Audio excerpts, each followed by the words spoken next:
English ഫീലിയ YouTube ചാനലിലേക്ക് എല്ലാവർക്കും സ്വാഗതം.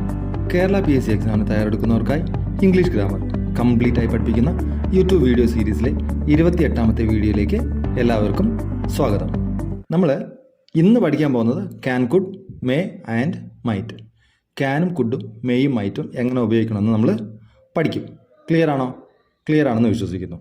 ക്യാനും മേയും പ്രസൻറ്റൻസിലും കുഡും മൈറ്റും പാസ്റ്റ് ടെൻസിലും ഉപയോഗിക്കാമെന്ന് നമുക്ക് നോക്കാം. ക്യാനിൻ്റെ പാസ്റ്റ് ടെൻസ് കുഡും മേയുടെ പാസ്റ്റ് ടെൻസ് മൈറ്റും ആണ്. ക്ലിയർ ആണോ? ഇനി നമുക്ക് ഓരോന്നായിട്ട് പഠിക്കാം. ക്യാൻ എന്തിനാ ഉപയോഗിക്കുക? നമുക്ക് ഒരു കാര്യം ചെയ്യാൻ സാധിക്കും, അതിനുള്ള കഴിവുണ്ട് എന്ന് പറയുവാണെങ്കിൽ നമ്മൾ ക്യാൻ ഉപയോഗിക്കാൻ പറ്റും. നോക്കൂ, എക്സാമ്പിൾ നോക്കൂ. It usually express ability or capacity. നമ്മുടെ കഴിവിനെ കാണിക്കാനാണ് ക്യാൻ ഉപയോഗിക്കുന്നത്. ക്ലിയർ ആണെന്ന് വിശ്വസിക്കുന്നു. നോക്കൂ, I can swim across the river. എനിക്ക് ഈ നദി മുറിച്ച് നീന്താൻ കഴിയും അല്ലെങ്കിൽ സാധിക്കും. I can swim across the river. Clear ആയോ? മുറിച്ച് നീന്താൻ കഴിയുമെന്നാണ്, കഴിഞ്ഞു എന്നല്ല അർത്ഥം. ക്ലിയർ ആണോ? He can do this work. അദ്ദേഹത്തിന് ഈ ജോലി ചെയ്യാൻ സാധിക്കും. ക്ലിയർ ആണല്ലോ? അദ്ദേഹത്തിന് ഈ ജോലി ചെയ്യാൻ സാധിക്കും. അല്ലാതെ ചെയ്തു എന്നൊരർത്ഥം വരത്തില്ല, സാധിക്കും എന്നേ പറഞ്ഞുള്ളൂ. മനസ്സിലായല്ലോ? ക്ലിയർ ആണോ? നോക്കൂ, can you lift this wood. നിങ്ങൾക്ക് ഈ തടി കഷ്ണം അല്ലെങ്കിൽ തടി പൊന്തിക്കാൻ കഴിയുമോ അല്ലെങ്കിൽ സാധിക്കുമോ? ക്ലിയർ ആണെന്ന് വിശ്വസിക്കുന്നു. അപ്പം ഒരു എബിലിറ്റി അല്ലെങ്കിൽ കപ്പാസിറ്റി പറയാനാണ് നമ്മൾ ക്യാൻ ഉപയോഗിക്കുന്നത്. ഇനി നോക്കൂ, ക്യാൻ ആൻഡ് മേ. നമ്മൾ ഇത് പെർമിഷന് വേണ്ടിയാണ് ഉപയോഗിക്കുന്നത്. ക്യാനും മെയിനായിട്ട് നമ്മൾ ഉപയോഗിക്കണം. ആദ്യം നമ്മൾ ക്യാന് പറഞ്ഞു. എന്തിനാ പറഞ്ഞത്? നമ്മുടെ കഴിവിനെ കാണിക്കാൻ പറയും. ഇനി നമ്മൾ എന്തിനാ ഉപയോഗിക്കുന്നത്? നമ്മൾ എന്താ പറയുക, പെർമിഷൻ ചോദിക്കാൻ വേണ്ടി ക്യാനും ഉപയോഗിക്കും, മേയും ഉപയോഗിക്കും. ക്യാനും മേയും പെർമിഷൻ ചോദിക്കാൻ വേണ്ടി ഉപയോഗിക്കാം. പക്ഷേ മേ ആണെങ്കിൽ ഫോർമലാണ്. ഫോർമൽ ഇൻഫോർമൽ എന്ന് പറഞ്ഞാൽ എന്താ? ഫോർമൽ എന്ന് പറഞ്ഞാൽ നമ്മൾ ഒഫീഷ്യൽ അല്ലെങ്കിൽ നമ്മൾ മുതിർന്നവരോട്, ടീച്ചറിനോട് ചോദിക്കുമ്പോൾ ഫോർമലാണ്. പിന്നെ സീനിയർ ഓഫീസേഴ്സിനോട് ചോദിക്കുമ്പോൾ ഫോർമലാണ്. സീനിയർ ഓഫീസർ ജൂനിയർ ഓഫീസറിനോടും സംസാരിക്കുന്നത് ഫോർമൽ തന്നെയാണ്. എന്നിട്ട് നമ്മുടെ ഫ്രണ്ട്സിനും ഫാമിലിയോടും സംസാരിക്കുമ്പോൾ നമുക്ക് ഇൻഫോർമൽ എന്ന് പറയാം. നമുക്കിപ്പം കോമൺ ആയിട്ട് സംസാരിക്കാം. നമ്മളെ ഫ്രണ്ട്സും ഫാമിലിയൊക്കെ ആണെങ്കിൽ ഇൻഫോർമൽ എന്ന് പറയാം. ക്ലിയർ ആണല്ലോ? ഇങ്ങ് നോക്കൂ, they are use to express permission. ഞാൻ പറഞ്ഞു, പെർമിഷന് വേണ്ടിയിട്ടാണ് ക്യാനും മേയും ഉപയോഗിക്കുന്നത്. അതുപോലെ തന്നെ may is rather formal. May കൂടുതൽ ഫോർമലായിട്ട് ഉപയോഗിക്കുന്നത്. അപ്പം നമ്മൾ മേ തന്നെ പറഞ്ഞു കഴിഞ്ഞാൽ എല്ലാത്തിനും അപ്പം മേ വെച്ച് തന്നെ പഠിക്കുന്നതായിരിക്കും ബെറ്റർ. എന്നാൽ ക്യാൻ വെച്ച് ഉപയോഗിച്ചാലും ശരിയാണ്. നമ്മളെ അറിഞ്ഞിരിക്കണം. വേറെ ആരെങ്കിലും സംസാരിക്കുമ്പോൾ ക്യാന് പറഞ്ഞാൽ അവർ എന്തുകൊണ്ടാണ് പറഞ്ഞത് നമുക്ക് മനസ്സിലാവേണ്ടത്. അതുകൊണ്ട് അറിഞ്ഞിരിക്കണം. നമ്മൾ സംസാരിക്കുമ്പോൾ എല്ലാവരോടും മേ പറയുന്നതായിരിക്കും നല്ലത്. അപ്പോൾ അത് കോമൺ ആയിട്ട് നമ്മുടെ ഇതിൽ വഴങ്ങി വരികയും ചെയ്യും. നമുക്ക് ആരോട് വേണമെങ്കിലും മേ ഉപയോഗിച്ച് പറയുകയും ചെയ്യാം. എവിടെ പറഞ്ഞാലും തെറ്റില്ല. ക്ലിയർ ആണോ? You can go now. നിങ്ങൾക്ക് പോകാം. മനസ്സിലായോ? നിങ്ങൾക്ക് പോകാം. അതുപോലെ ക്യാൻ അല്ലെങ്കിൽ may I borrow your pen. നമ്മൾ ഫ്രണ്ട്സിനോട് ചോദിക്കുകയാണെങ്കിൽ can I borrow your pen എന്ന് ചോദിക്കാം. അല്ലാതെ നമ്മുടെ ഒഫീഷ്യലി ഇപ്പം ഫോർമലായിട്ട് ഇപ്പം ആരുടെ ചോദിക്കുകയാണെങ്കിൽ നമ്മൾ may I borrow your pen എന്ന് പറയാം. ക്ലിയർ ആണല്ലോ? രണ്ടും കറക്റ്റാണ്. നോക്കൂ, അടുത്തത് can is used in impossible interrogative and negative sentences.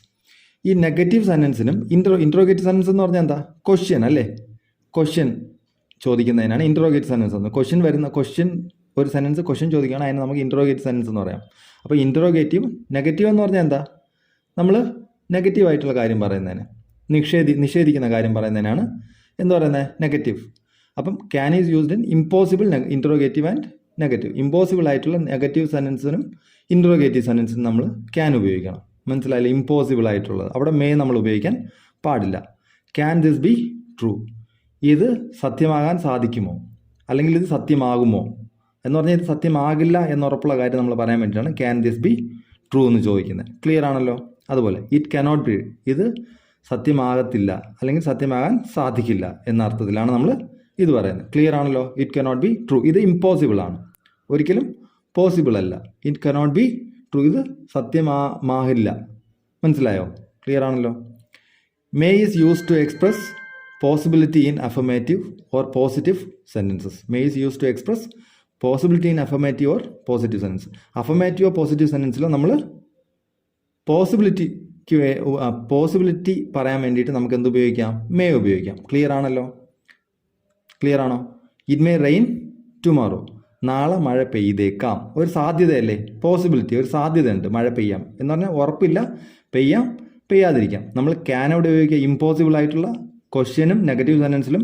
ഇവിടെ പോസിറ്റീവ് സെൻറ്റൻസിലും പോസിറ്റീവ് അല്ലെങ്കിൽ അഫർമേറ്റീവ് സെൻറ്റൻസിൽ നമ്മൾ എന്ത് ഉപയോഗിക്കും? ഇറ്റ് മേ റെയിൻ ടുമോറോ, നമ്മൾ മേ ഉപയോഗിക്കാൻ പറ്റും. ക്ലിയർ ആണല്ലോ? ഇറ്റ് മേ റെയിൻ ടുമോറോ എന്ന് പറഞ്ഞാൽ നാളെ മഴ പെയ്തേക്കാം. ക്ലിയർ ആണോ? He may be at home, അദ്ദേഹം വീട്ടിലുണ്ടാകാം. He may be at home, അതിന് ഉറപ്പില്ല, ഉണ്ടാവാം ഉണ്ടാവാതിരിക്കാം. ക്ലിയർ ആണല്ലോ? അപ്പോൾ ഇത് പറയേണ്ട ആവശ്യമുണ്ടോ? നമുക്ക് ഉണ്ടാവാം ഉണ്ടാവാതിരിക്കാം എന്ന് പറയാം. ഇല്ലെന്ന് ഉറപ്പുണ്ടെങ്കിൽ നമുക്ക് എന്ത് പറയാൻ പറ്റും? He is not at home എന്ന് പറയാം. അല്ലെങ്കിൽ എന്ത് പറയാൻ പറ്റും? He cannot be at home എന്ന് പറയാം. എന്ത് വേണമെങ്കിലും പറയാം. ഹി മേ നോട്ട് എന്ന് പറയില്ല. മേ ബി അറ്റ് ഹോം എന്ന് പറയുമ്പോൾ തന്നെ ഒരു സാധ്യതയാണ്. ക്ലിയർ ആണല്ലോ? ക്ലിയർ ആണെന്ന് വിശ്വസിക്കുന്നു. ഇനി informal English may is use to express a wish. നമ്മൾ ഒരു വിഷ് പറയാൻ വേണ്ടിയിട്ട്, വിഷ് പറയാനല്ല, വിഷ് ചെയ്യാൻ വേണ്ടിയിട്ട് നമ്മൾ എന്തുപയോഗിക്കും? ഫോമൽ ഇംഗ്ലീഷിൽ മേ ഉപയോഗിക്കാം. നമ്മൾ വിഷ് ചെയ്യുമ്പോൾ എപ്പോഴും മേ വെച്ചിട്ടല്ലേ തുടങ്ങുന്നത്? കേട്ടിട്ട് may you live happily and long, നിങ്ങൾ സന്തോഷത്തോടെയും ദീർഘായുസോടെയും ജീവിക്കട്ടെ എന്ന് പറയാൻ വേണ്ടിയിട്ട് നമുക്ക് ഇത് പറയാം. അതുപോലെ മേ സക്സസ് എംബ്രേസ് യു, നിങ്ങളെ വിജയം ആശ്ലേഷിക്കട്ടെ എന്ന് പറയാം. ഇനി മേ ഗോഡ് ബ്ലസ് യു, നിങ്ങളെ ദൈവം അനുഗ്രഹിക്കട്ടെ. ഇതൊക്കെ വിഷ് അല്ലേ? നമുക്ക് എന്തിൽ പറയാൻ പറ്റും? മേ വെച്ചിട്ട് പറയാൻ പറ്റും. ക്ലിയർ ആണോ? ക്ലിയർ ആണെന്ന് വിശ്വസിക്കുന്നു. Could and might are used as the past equivalence of can and may. Could and might are used as the past equivalence of can and may. ഞാൻ ആദ്യമേ പറഞ്ഞതുപോലെ തന്നെയാണ്, ക്യാൻ്റെയും മേയുടെയും പാസ്റ്റ് ഈക്വലൻസ് ആയിട്ടാണ്, പാസ്റ്റിന് തുല്യമായിട്ടാണ് കുഡും മൈറ്റും ഉപയോഗിക്കുന്നത്. ക്ലിയർ ആണല്ലോ? അതായത് ക്യാനും മേയും നമ്മളിപ്പം ഉപയോഗിച്ചതുപോലെ പാസ്റ്റിൽ ഉപയോഗിക്കണമെങ്കിൽ നമ്മൾ കുഡും മൈറ്റും, ക്യാനിന് പകരം കുഡും മേയ്ക്ക് പകരം മൈറ്റും ഉപയോഗിക്കണം. നോക്കൂ, I could swim across the river when I was young. ഞാൻ ചെറുപ്പമായിരുന്നപ്പോൾ എനിക്ക് നദി മുറിച്ച് നീന്താൻ കഴിയുമായിരുന്നു. മനസ്സിലായോ? അതായത് എനിക്ക് കഴിയുമായിരുന്നു നമ്മൾ പറഞ്ഞതാണ്, നമ്മൾ നീന്തിയില്ല, നീന്താൻ കഴിയുമായിരുന്നു എന്ന് പറയുവാണ്. മനസ്സിലായല്ലോ? അർത്ഥം മനസ്സിലായല്ലോ നിങ്ങൾക്ക്? ഇനി നോക്കൂ, when the boat was capsized we were able to swim to the bank. നോക്കൂ, when the boat was capsized, boat മറിഞ്ഞപ്പോൾ we were able to swim to the bank. We could swim to the bank എന്ന് പറയില്ല. എന്ന് പറഞ്ഞാൽ ഞങ്ങൾക്ക് നീന്താൻ കഴിയുമായിരുന്നു എന്ന് പറഞ്ഞാൽ നമ്മൾ നീന്തിയില്ലെന്ന അർത്ഥം. കഴിയുമായിരുന്നു എന്നാൽ ഞങ്ങൾ നീന്തിയില്ലെന്ന അർത്ഥം വരും. ഇവിടെ നമ്മൾ നീന്തി എന്ന് പറയണമെങ്കിൽ we were able to swim to the bank, ഞങ്ങൾക്ക് നീന്തി മറുകരയിലോട്ട് എത്താൻ കഴിഞ്ഞു എന്ന് പറയാൻ പറ്റില്ല. അല്ലെങ്കിൽ മറുകരയിലെ കരയിലോട്ട് എത്താൻ നമുക്ക് കഴിഞ്ഞു. ബാങ്ക് എന്ന് പറഞ്ഞാൽ റിവറിൻ്റെ കര സൈഡിനെയാണ് നമ്മൾ ബാങ്ക് എന്ന് പറയുന്നത്. ക്ലിയർ ആണല്ലോ? അപ്പം we were able to swim to the bank, we could swim to the bank എന്ന് പറയില്ല. എന്ന് പറഞ്ഞാൽ ഞങ്ങൾക്ക് കഴിയുമായിരുന്നു എന്നാൽ നീന്തിയില്ല എന്ന അർത്ഥം വരുന്നത്. ക്ലിയർ ആണല്ലോ? അല്ലെങ്കിൽ we managed to swim to the bank എന്ന് പറയണം. രണ്ടിലെങ്കിലും ഒന്ന് പറയാം, രണ്ടും പറയാം. കറക്റ്റാണ്. മനസ്സിലായോ? അപ്പം നമ്മൾ ഒരു പ്രവൃത്തി ചെയ്യുവാണെങ്കിൽ അത് നമ്മൾ വി വെർ ഏബിൾ ടു എന്ന് തന്നെ പറയാം. കുഡ് എന്ന് പറഞ്ഞാൽ കഴിയും എന്നുള്ള അർത്ഥം മാത്രമേ വരത്തുള്ളൂ, അല്ലെങ്കിൽ കഴിയുമായിരുന്നു എന്നുള്ള അർത്ഥമേ വരത്തുള്ളൂ. ക്ലിയർ ആണല്ലോ? ഇനി ഈ negative statements either could or was were able to may be used. നമുക്ക് നെഗറ്റീവ് സെൻറ്റൻസിനകത്ത് കുഡ് നോട്ട് ഉപയോഗിക്കാൻ പറ്റും, അല്ലെങ്കിൽ was or were able to വേണമെങ്കിലും ഉപയോഗിക്കാൻ പറ്റും. മനസ്സിലായല്ലോ? നെഗറ്റീവ് സെൻറ്റൻസ് സ്റ്റേറ്റ്മെൻറ്റ്സിൽ മാത്രം. അല്ലാതെ പോസിറ്റീവ് നമ്മൾ പറയുമ്പം വി കുഡ് സ്വിം എന്ന് നമുക്ക് നീന്താൻ കഴിയുമായിരുന്നു എന്നാണ് അർത്ഥം, നീന്തി എന്ന അർത്ഥം ഇല്ല അവിടെ. അപ്പം നമ്മൾ അങ്ങനെ പറയാൻ പറ്റില്ല. ഇവിടെ നോക്കൂ, ഐ കുഡൻറ്റ് അല്ലെങ്കിൽ I was not able to. മനസ്സിലായോ? ഐ കുഡൻറ്റ് അല്ലെങ്കിൽ I was not able to solve the puzzle. ആ പസില് എനിക്ക് ചെയ്യാൻ കഴിഞ്ഞില്ല. കുഡ് നോട്ട് എന്ന് പറഞ്ഞാൽ കഴിഞ്ഞില്ല. വാസ് നോട്ട് ഏബിൾ ടു എന്ന് പറഞ്ഞാലും അതും കഴിഞ്ഞില്ല എന്ന് തന്നെയാണ് അർത്ഥം വരുന്നത്. ഇറ്റ് വാസ് ടു ഡിഫിക്കൽട്ട്, അത് വളരെ ഡിഫിക്കൽട്ടായിരുന്നു. ക്ലിയർ ആണല്ലോ?